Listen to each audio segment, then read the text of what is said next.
The main reason you learn about infinite series in an integral calculus class is so that you can use them to solve new integrals. So it gives you more power, more flexibility to solve problems in engineering and other fields. So that's what we're going to use it for. For example, let's say we have the integral of cosine of square root of x going from 0 to 1/2. And let's say I need to get this, I need to get a precision level of having an error less than 1 in 1,000.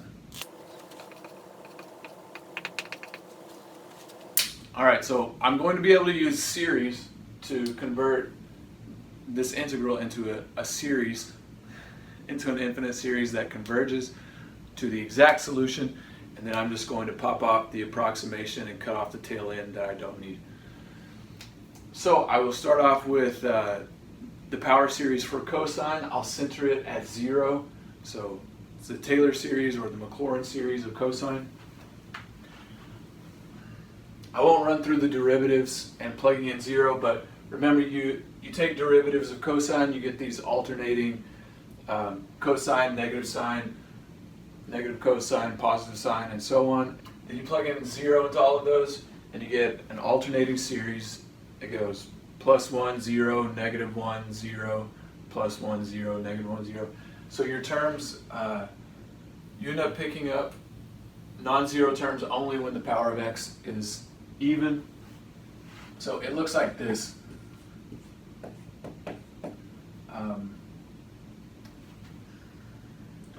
It's 1 minus, and then it's x squared over 2 factorial, but everywhere there's an x, I'm going to be substituting square root of x.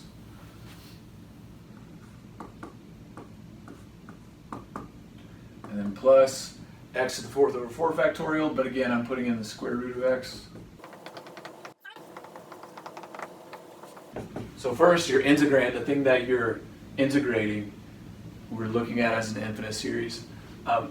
I would not know how to attack this without turning it into an infinite series. And when I do turn it into an infinite series, conveniently, it's a nice, easy one that I know how to write down. Typically, it's useful to also test your series to see where the interval of convergence is.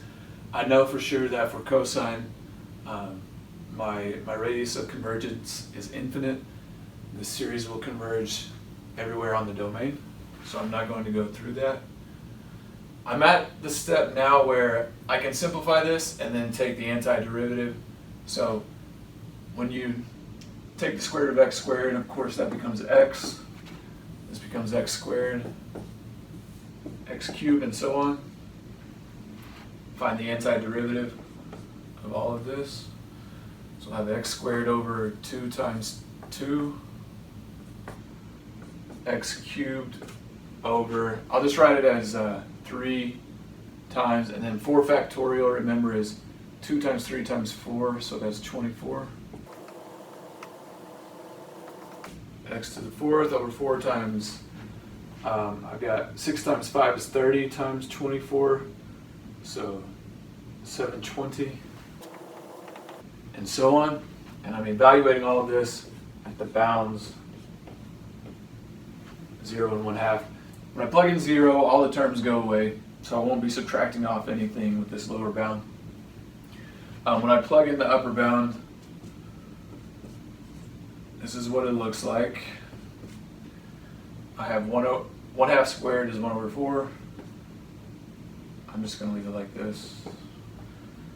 I'm going to keep moving the powers of 2 to the denominator, so here I'll have 8 times 3 times 24. And here I'll have 16 times 4 times 720. And so on. If I need more terms, I can use as many as I need to get down to the level of precision that I need for my approximation. Here I'm only going for a level of precision that gets me to within 1/1000th of the exact answer. So I notice that this is an alternating series. And remember, with alternating series, the error of the approximation for the the nth partial sum is there is always less than the next term, the first term that you're leaving out of your approximation. So if I just go through here and find the first fraction that's smaller than 1 over 1,000, that will tell me which one I can drop off first, and then I only need the ones before that. This doesn't look like it'll be big enough. This denominator is definitely bigger than 1,000. So if I stop it right here, that's all I need for my approximation.